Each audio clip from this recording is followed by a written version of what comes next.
అంటే తెలంగాణ ప్రాంతంలో ఎక్కడ చూసుకున్నా ఈ ప్రాంతాన్ని ఎందుకు ఎంచుకున్నారు అంటే జంబూ ద్వీపం అంటున్నారు, జాంబవంతుని వారసులు అంటున్నారు. అందులో జంబూ ద్వీపం అప్పుడు కులాలు ఉన్నాయా, మధ్యలో వచ్చినాయా, ఇక్కడ ప్రాంతాన్ని ఎందుకు ఎంపిక చేసుకున్నారు? మీకు తెలుసు, ఈ జంబూ ద్వీపంలో ఒకనాడు కులాలు లేవు. ఆర్యులు ఈ దేశానికి వలసొచ్చి కుల వ్యవస్థను పెట్టిండ్రు. అదే సమయంలో జంబూ ద్వీపం అనే పేరు మార్చి భారతదేశం అని పెట్టుకున్నారు. సరే, ఇక్కడ ఎంచుకోవడానికి ఏంటంటే, నేను ఇక్కడ చర్చిగాగిళ్ళపూర్లో నివాసం ఉంటా, నాకు అందుబాటులో దుబ్బకోటి ఆంజనేయులు మా తమ్ముడు నా అనుక్షణం నాతో ఉంటాడు కాబట్టి అన్న మా ఊర్లో పెట్టుకుంటామన్నాడు.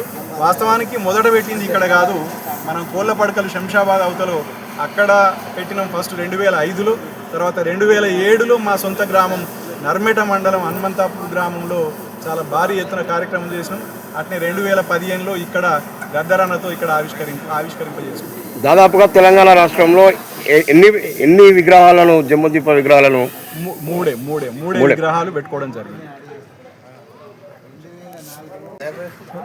హిందూ బీసీ మహాసభ బీసీలకు రాజ్యాధికారంలో వాటా రావాలని బత్తుల సిద్ధేశ్వరన్న కొద్ది రోజుల నుంచి వెళ్ళి దీక్ష చేస్తున్న సందర్భంగా దాన్ని ఇక్కడ విరమింపజేసిండ్రు. దీంట్లో భాగంగా మాదిగ రాజ్యాధికార పార్టీని ఆవిర్భవించడానికి కారణం ఏంటి? దానివల్ల మీ అభిప్రాయం ఏంటి? బీసీల రాజ్యాధికారి కోసం, బీసీల 42 రిజర్వేషన్ కోసం అన్నగారు ఆమర నిరాహార దీక్ష 19 రోజులు చేయడం జరిగింది. ఈరోజు విరమింపడం జరిగింది. విరమించిన భాగంగానే ఈరోజు మాదిగ రాజ్యాధికార పార్టీ ఏర్పాటు జరిగింది.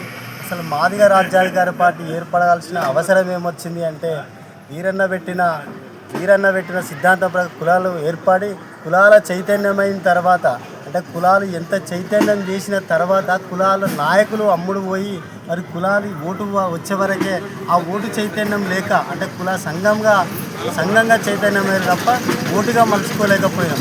ఆ ఓటు వేసుకుందామంటే ఏ కులానికి ఆ కులం పార్టీ లేని పరిస్థితుల అగ్రవర్ణాలు ఆ అదును వేసుకొని అగ్రవర్ణాలు ఏం చేసినంటే ఒక్కొక్క కులాన్ని 4 కులాలుగా విడదీసిరు.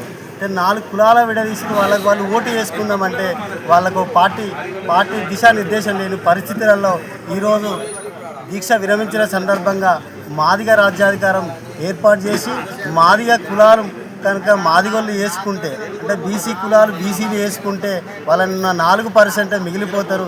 ఏ కులానికి ఆ కులం చైతన్యమై ఓటు రూపకంగా అంబేద్కర్ ఇచ్చిన ఓటు బ్యాంకు రూపకంగా మార్చుకోగలిగితే రేపు రాజ్యం అలవెన్స్ పద్ధతిలో ఒక బీసీలది సబ్బండ వర్గాలది అవుతుందని ఈరోజు మొట్టమొదటిసారిగా మరి కులాలలో పెద్ద కులం అంటే జనాభా 10% ఉన్న మాదిగ కులం, అది మాదిగ రాజ్యాధికార పార్టీ ఏర్పడడం జరిగింది. గతంలో చూసుకుంటే చాలా మాదిగ ఒక కృష్ణ మాదిగ లాంటి వాళ్ళు కూడా పార్టీ పెట్టి విఫలమైపోయినారు. మీరు ఏ విధంగా మాదిగ రాజ్యాధికార పార్టీతోటి ఏ విధంగా ప్రజల్లోకి వెళతారు? అంటే గతాన్ని చూసుకుంటే మీరు ఎట్లా దీన్ని మేము సక్సెస్ అవుతామని అనుకుంటున్నారు? గతంలో పెట్టిన పార్టీలో కులానికి సంబంధించిన కాదు, సబ్బండ వర్గాలకు సంబంధించిన పేర్లు పెట్టుకున్నారు తప్ప ఏ కులానికి ఆ కులం పెట్టలేదు. అంటే ఎవరికి బ్రాహ్మణ్స్ ఏ కులానికి ఆ కులం విడదీసి కలవకుంటే ఎలా చేసిరో మన పెట్టుకున్న దళిత నాయకుడు దళితుడు కావచ్చు కానీ పార్టీ కులం పార్టీ కాదు. అంటే కులం పార్టీ కానప్పుడు సబ్బండ వర్గాలు కలపలేని పరిస్థితిలో ఉన్నప్పుడు అప్పుడు కలవలేకపోయారు. అంటే ఇప్పుడు పెట్టిన నాయకులు దళిత నాయకులు కానీ పార్టీ కులం పార్టీ కాదు. ఇప్పుడు పెట్టే కులం పార్టీ పెడతాను కనుక కులానికి సంబంధించిన వాళ్ళు కులానికే ఉంటారు కనుక ఎట్టి పరిస్థితులు అగ్రవర్ణాలకు వేసే పరిస్థితి ఉండదు కనుక ఏ కులానికి ఆ కులం కట్టడి చేసుకోగలిగితే త్వరలో అలవెన్స్ పద్ధతిలో మన రాజ్యం మనకు వస్తుందని ఈ కులం పార్టీ ఏర్పడడం జరిగింది. ఏ విధంగా మాదిగ రాజ్యాధికార పార్టీని మీరు ముందుగా ప్రచారం కానీ ఏ విధంగా కానీ ఏ విధంగా చేయబోతున్నారు? అంటే అలవెన్స్ పద్ధతిలో అన్ని వర్గాలను ఏకం చేసుకుంటూ ఏ కులానికి ఆ కులం చైతన్యం చేసుకుంటూ ఒక కులంతో పాటు ఉన్న మిగతా కులాలను కలుపుకొని మా కులంతో పాటు అన్ని కులాలను చైతన్యపరుచుకుంటూ ముందుకు అన్ని కులాలను కలుపుకొని చైతన్యం చేసుకుంటూ ఓటు బ్యాంకు మాత్రం ఏ కులం పార్టీ ఆ కులానికి వేసుకోవాలని ముందుకెళ్తారు.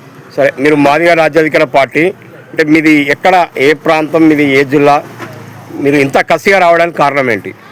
అంటే 70 ఏళ్ళ స్వతంత్రం వచ్చినప్పటికీ కూడా అన్ని పార్టీలు వాడుకొని, అంటే ఏ రాజకీయ పార్టీ అధికారానికి రావాలన్నా దళితుల్ని మాదిగొల్ని వాడుకోవడం జరుగుతుంది. ఓ కాంగ్రెస్ పార్టీ రావాలంటే ఇందిరమ్మ పెద్ద కొడుకులని వాడుకుంటారు. ఓ టీఆర్ఎస్ ప్రభుత్వం రావాలంటే దళిత ముఖ్యమంత్రి అని వాడుకుంటారు.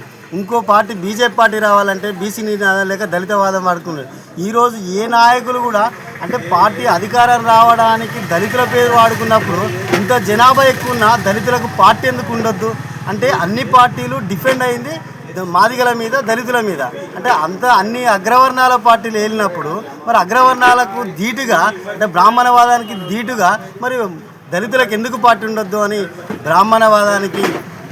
బ్రాహ్మణ ప్రత్యామ్నాయ మార్గమే మాదిగ సిద్ధాంతం, మాదిగ పార్టీ ఏర్పడడం జరిగింది.